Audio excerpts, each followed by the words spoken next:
Beneath the web that we surf every day lies an enormous tangle of invisible websites that is bigger than we can even imagine, the deep web. Recently, terms like proxy, anonymous browsing, VPN, Tor, etc. have started to pop up more frequently in conversations of normal everyday people.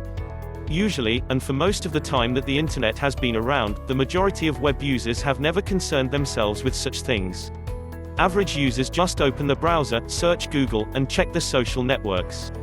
But with everything that's come to light in recent years, government spying programs like PRISM, companies that provide services that just about all of us use and collect our personal information for sale to the highest bidder, censorship in different parts of the world and blocking citizen access to information in countries that are experiencing political crisis, people are becoming increasingly well versed in the knowledge that they need to protect their identities, get around censorship, and discover other layers of the web. Deep web, the other internet, although it's hard to believe, so much so that for many it's just an urban legend. The deep web, deepnet, hidden web, invisible web makes up most of the internet. The deep web refers to all of the content of the World Wide Web that doesn't form part of the surface web, in other words, content that's not in websites that can be indexed by search engines and that any user can access with a regular browser. Few studies have been done, but one of the more recent ones by the University of California estimates that the deep web holds approximately 7.5 petabytes. 1 petabyte is 1,000 terabytes. According to similar studies, the web that we all know, Facebook, Wikipedia, blogs, etc., accounts for less than 1% of the entire internet. The idea is simple and confusing at the same time, but the web has been compared to the ocean.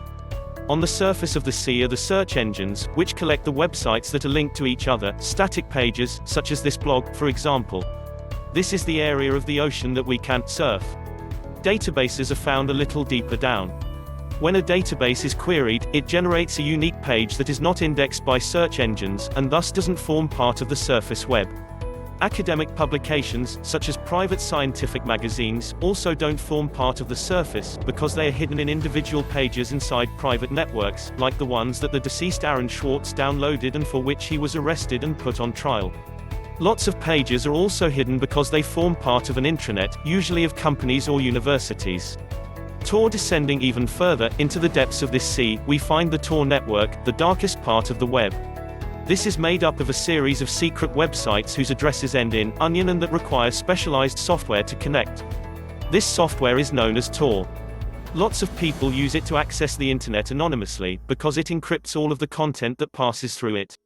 Tor is a network of virtual tunnels that protects users' communications, bouncing them around inside an enormous network maintained by volunteers around the world. It was originally designed as a routing project of the U.S. Naval Research Laboratory in order to protect government communications.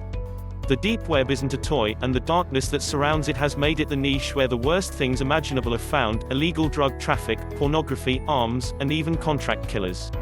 They say that you don't surf the deep web, you dive into it.